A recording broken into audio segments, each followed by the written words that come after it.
6 മാസമായി സംസ്ഥാനത്ത് 50-100 രൂപ മുദ്രപത്രങ്ങൾക്ക് കടുത്ത ക്ഷാമമുണ്ടായിട്ടും പരിഹരിക്കാൻ നടപടി സ്വീകരിക്കുന്നില്ലെന്ന ഹർജിയിൽ സംസ്ഥാന സർക്കാരിന് ഹൈക്കോടതിയുടെ നോട്ടീസ്.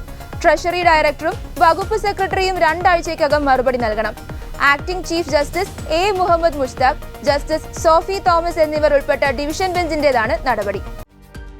അഭിഭാഷകൻ പി ജ്യോതിഷാണ് ഹർജിയുമായി കോടതിയെ സമീപിച്ചത്. ചെറിയ തുകയ്ക്കുള്ള മുദ്രപത്രങ്ങളുടെ ആവശ്യത്തിനു പോലും സാധാരണക്കാർ 1000 രൂപയുടെ മുദ്രപത്രങ്ങൾ ഉപയോഗിക്കുവാൻ നിർബന്ധിതരാകുന്ന സാഹചര്യമാണുള്ളതെന്ന് ഹർജിയിൽ ചൂണ്ടിക്കാട്ടുന്നു. കഴിഞ്ഞ 6 മാസമായി 50, 100, 200, 500 രൂപ മുദ്രപത്രങ്ങൾക്ക് ക്ഷാമമാണ്.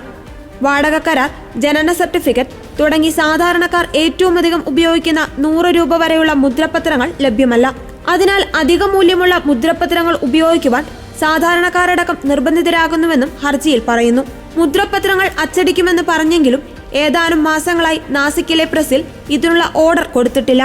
ഓഗസ്റ്റ് 1 മുതൽ ഈ സ്റ്റാമ്പ് പേപ്പറുകൾ നൽകുമെന്ന് അറിയിച്ചിരുന്നുവെങ്കിലും ഇതുവരെ അക്കാര്യം നടപ്പായിട്ടില്ല.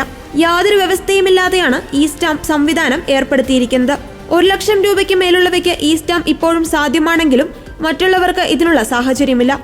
20, 50, 100 രൂപ വിലയുള്ള മുദ്രപത്രങ്ങളും ഇലക്ട്രോണിക് രീതിയിൽ ലഭ്യമാക്കുവാൻ നടപടി സ്വീകരിക്കണമെന്ന് ഹർജിയിൽ ആവശ്യപ്പെടുന്നു.